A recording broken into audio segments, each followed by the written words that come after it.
우리의 삶은 모든 것이 하나님의 은혜로 된 줄로 믿습니다. 이 시간 우리가 기쁨과 감격으로 나아가시고 겸손의 예배, 또 하나님께 감사함으로 드리는 예배가 되시기를 간절히 소원합니다.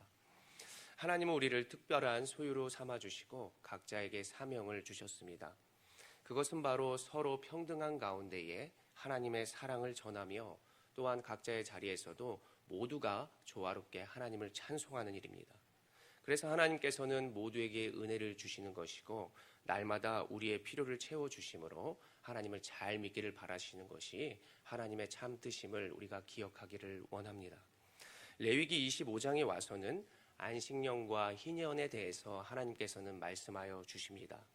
이 내용이 바로 모두가 평등하다는 것이고 모두가 자유가 있어야 한다는 것, 그리고 모두가 일한 후에도 바로 참된 휴식이 있어야 한다는 그러한 부분을 하나님께서 강조하여 말씀해 주시는 그러한 장이다, 그러한 25장이다 라고 할 수 있겠습니다. 그들에게 진정한 자유가 있을 수 있는 이유는 바로 하나님께서 우리를 구원하여 주셨기 때문에, 그리고 하나님이 우리에게 규례를 행하고 법도를 지키라 라고 하는 것을 계속해서 말씀하시는 것을 볼 수 있거든요. 레위기 25장에 구분되면서 계속해서 하나님이 하시는 말씀이 하나님이 규례를 지킴으로 내 법도를 따름으로 너희가 안전할 수 있다. 나는 너희의 모든 자들의 하나님이다 라고 말씀을 해주시면서 하나님이 나의 하나님뿐만이 아니라 모두의 하나님, 은혜가 나만을 누리는 것이 아니라 모두가 누릴 수 있는 은혜를 하나님께서 계속해서 우리에게 말씀해 주시고자 한다는 것을 우리가 알 수 있습니다. 오늘의 예배도 하나님께서 순종하는 것이기에 하나님이 분명히 기뻐하시고 책임져 주실 것을 믿으시기를 바랍니다. 레위기 25장의 구조의 그 끝을 보면 이러한 말로 결론을 맺고 있습니다. 나는 너희의 하나님 여호와이니라. 하나님이 우리의 하나님이시기 때문에 우리 자녀의 하나님이 될 수도 있고 우리 주변의 영혼들의 하나님도 될 수 있는 거구나. 하나님이 또한 우리의 주인이시고 거룩하시다라고 하는 것, 그리고 거룩한 하나님이 우리도 거룩하게 된다는 것을 믿으며 나와야 한다라고 하는 것을 말씀하시는 것이죠. 종합적으로 레위기 25장에서는 거룩하신 하나님께 나아가는 우리들이 거룩하여져야 한다는 것이고 우리뿐만이 아니라 우리 주변도 거룩하여지며 하나님이 참된 하나님을 믿기를 하나님은 원하시고 계신다라고 정리해 볼 수 있겠습니다. 우리가 요즘 시대가 어떻습니까? 각 사회 계층과 분열과 또 갈등, 여러 가지의 문제들이 서로 함께하는 것을 볼 수 있습니다. 그리고 또한 부에 따라서 모든 것이 나뉘어져 있고 누구는 이해가 되지만 누구가 이해되지 않는 그러한 분열이 이 세상 가운데 있음을 보게 됩니다. 그리고 우리가 여러 가지 사회 정치적으로 보면 여당과 야당이 있고 여당이 뭔가 주권을 잡으면 야당이 그것을 못마땅해 하고 야당이 여당을 또 서로 이해하지 못하는 여러 가지의 갈등과 문제들이 우리에게 자리 잡고 있음을 보게 됩니다. 이스라엘 민족 가운데에서도 이런 계층 간의 분열이 상당수 존재하였고 하나님이 이런 문제를 바로 율법을 통하여 그리고 하나님의 예배와 제사와 모든 모습을 통하여 하나 되기를 바라시고 원하시고 계셨습니다. 오늘 가난한 자가 무자비한 착취로 인하여 어려움을 겪게 되는 그러한 모습을 넘어서서 이제 종에 대한 이러한 부분이 나타나고 있는 것이죠. 바로 희년이라는 법이 자신의 토지를 영원히 파는 것을 금하고 또한 무자비한 착취를 방지하고자 하나님께서 법으로 주신 것, 그것이 바로 희년이라고 할 수 있겠습니다. 그래서 하나님의 은혜 가운데 어느 누구든지 간에 49년 만에 회복을 더하여 주심으로 새 출발을 할 수 있는 기회를 주셨다라고 한다는 것이죠. 그래서 모두가 진정한 하나님의 안식과 평안을 누릴 수 있는 모습을 하나님께서 우리에게 바라시는 것이고 하나님의 뜻이 이것이다라고 하는 진정함을 보여주고 있습니다.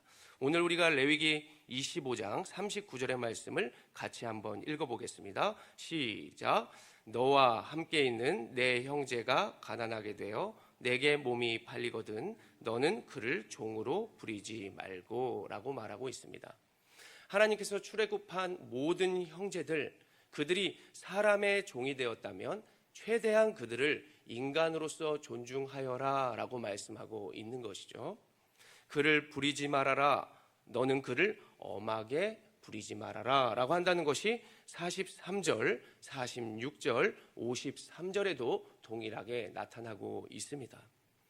부리다라고 하는 문자적으로 지배하지 말아라 라고 한다는 말이 있고, 애굽에서 이스라엘 백성들을 애굽 사람들이 막 노예처럼 막 지배했잖아요. 그 모습을 따라 너희가 하지 말아라 라고 한다는 것이죠.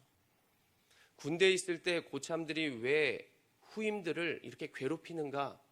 그들이 노예처럼 그들이 그 위에 있는 선배들에게 그런 불임을 당했기 때문에 그 밑에 그대로 이어서 그것을 되물림을 하는 것이죠. 이러한 모습처럼 애굽에서 너가 당했던 그 고통, 그리고 그 모습들, 지배하는 습관들, 이런 것들을 너희가 너희 동족에게 하지 말아라 라고 한다는 것입니다. 희년의 해방은 이방인들에게 해당되는 내용이 아니었기 때문에 하나님께서 바로 출애굽한 모든 동족들, 그들을 만약에 너희가 노예로 삼게 되었다면 그들을 하나님의 사람으로서 존중하고 하나님이 구원한 그 백성이므로 인정하고 그들을 사랑해야 한다는 것을 오늘 하나님께서는 말씀하시고자 하는 것입니다. 그래서 오늘 말씀은 우리에게 무엇을 교훈하는 것인가? 바로 레위기 19장 18절의 말씀에 모든 포괄적인 의미가 담겨져 있습니다. 제가 읽어드립니다. 원수를 갚지 말고 동포들을 원망하지 말며 내 이웃 사랑하기를 내 자신과 같이 사랑하라. 나는 여호와이니라. 하나님께서는 하나님을 사랑하고 그리고 하나님이 허락하신 나의 삶을 또 사랑하고 더 나아가 이웃을 사랑하는 것, 이것이 하나님께서 가장 기뻐하시는 법이요, 우리가 그것을 지키기를 원하시고 계신다는 사실입니다. 신약에 와서 예수님이 몸소 그래서 무엇을 보여주십니까? 바로 하나님과 동등됨을 취하지 않고 우리와 같이 낮아지시고 더 낮은 모습으로 섬김으로써 그 하나님의 구원이 모두에게 임할 수 있도록, 그래서 이제는 우리가 해야 할 모습이 무엇이냐? 예수를 따라 그 사람들이 나도 예수를 믿을 수 있구나, 나도 예수를 믿으면 저렇게 될 수 있는 거구나, 나도 예수의 사랑을 실천할 수 있는 거구나 라고 하면서 하나님의 바로 축복의 통로, 구원의 통로가 되어서 하나님의 영광을 높이고 하나님의 기쁨이 되기를 이제 하나님은 우리를 바라보고 계신다라고 한다는 것으로 우리는 해석해 볼 수 있는 것이죠. 그래서 종합적으로 우리는 앞으로 모든 것을 소중히 여기는 것입니다. 하나님이 나의 소중한 분이 되시기에 내 인생도 소중한 것이며 주님이 거룩한 분이시기에 나는 거룩을 향해 나아갑니다. 더 나아가 하나님께서 만나게 하시는 사람들, 그리고 주변의 지체들, 모든 사람들로 향해 내가 하나님의 사랑을 그들에게 또 줄 수 있는 그러한 모습으로 나아갈 수 있도록 하나님 나에게 사랑을 더하시고 능력을 더하시고 하나님 모든 것 가운데 하나님이 나에게 더하여 주셔서 내가 그들에게 진정한 사랑과 구원을 소개할 수 있도록 하나님 나를 강건케 하여 주시옵소서. 그러한 기도 제목과 그런 인생의 사명을 목표로 살아갈 때 하나님은 우리에게 모든 것들을 더하시고 능력으로 함께 하실 것을 믿으시기를 바랍니다.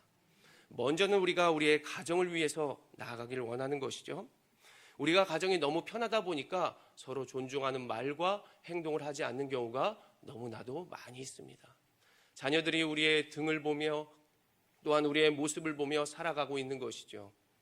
저로 지난날 부모님의 잔소리와 또 부모님에게 혼난 적이 많이 있지만 그래도 그분들이 무엇 때문에 나에게 그런 말씀을 하셨는지, 그리고 그분이 누구 때문에 눈물을 흘리시는지, 그리고 썩어 있는 것을 향해서 섬기며 나아가나 아니면 보이지는 않지만 영원한 것을 향하여 그분이 나아가시는지를 저도 모르는 사이에 많은 것들을 영향받고 자란 것으로 기억하고 있습니다. 그래서 우리가 앞으로 가정에서 할 수 있는 것이 무엇입니까? 예수님께서 주신 그 구원을 우리의 가정과 자녀들도 얻을 수 있도록 우리가 노력하는 것이요, 내가 잘 모르겠으면 하나님께 날마다 지혜로 구하고 세상의 방법이 아닌 하나님의 방법으로 가정을 섬기고 사랑하는 우리 온사랑교회 모든 지체들이 되시기를 간절히 소원합니다. 더 나아가 우리의 교회에서죠. 교회에서 남들이 가지 않는 그곳, 남들이 섬기지 않는 곳에서 바로 예수님도 그 좁은 길에서 행하셨다는 사실을 우리가 기억하면서 온사랑교회의 그 예배를 내가 항상 지키겠다, 내가 남들이 섬기지 않는 곳에서 섬기며 예수님과 함께 우리 교회를 세워가겠다라고 한다는 마음으로 나아갈 때 우리 교회의 새로운 신자들과 또 상처받은 영혼들이 우리를 통하여 하나님을 바라보며 열심으로 교회에서는 이렇게 하는 것이구나라고 한다는 것을 진정으로 보여주는 모범된 온사랑교회 성도들이 되시기를 간절히 소원합니다. 더 나아가 세상에서 각자의 자리가 있을 것입니다.